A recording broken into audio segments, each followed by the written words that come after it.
కేంద్ర హోంమంత్రి అమిత్ షా తాజాగా ఒక కీలక ప్రకటన చేశారు. అదేమిటంటే నార్త్ ఈస్ట్ స్టేట్స్ లో ఇప్పటి వరకు ఉన్న armed forces special protection act ను నెక్స్ట్ ఇయర్ లోగా దీన్ని పూర్తిగా తీసేస్తామనే విధంగా ప్రకటన చేశారు. ఇప్పటికే ఈ నార్త్ ఈస్ట్ స్టేట్స్ లో తమ హయాంలో 80% వరకు ఈ ఆస్పా చట్టాన్ని తొలగించేస్తాం. మిగిలినది ఒక 20% ప్రాంతాల్లోనే ఈ చట్టం అమల్లో ఉంది కాబట్టి దీన్ని త్వరలోనే పూర్తిగా తీసేస్తామని కూడా తెలిపారు. అయితే నిజానికి ఈ చట్టాన్ని అక్కడ మిలిటెన్సీని అణిచివేసేందుకు తీసుకొచ్చారు. కాంగ్రెస్ హయాంలో ఇది ఎక్కువ పరిధిలో విస్తరించి ఉండేది. దీనివల్ల ప్రజలు చాలా వరకు ఇబ్బందులు పడేవారు.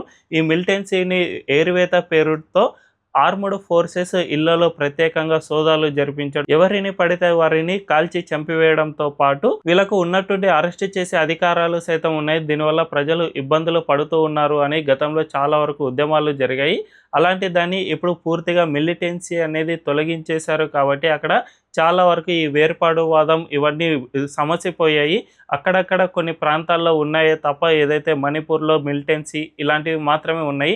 సో వీటిని సైతం చాలా వరకు తగ్గించేస్తూ ఉన్నారు. తద్వారా భవిష్యత్తులో ఈ ఆఫ్స్పా చట్టాన్ని పూర్తిగా తొలగించేసేందుకు కేంద్ర ప్రభుత్వం సిద్ధమైందనే చెప్పుకోవచ్చు. మరి ఈ విజయంపై మీ అభిప్రాయం ఏంటో కామెంట్ల రూపంలో తెలియజేయండి.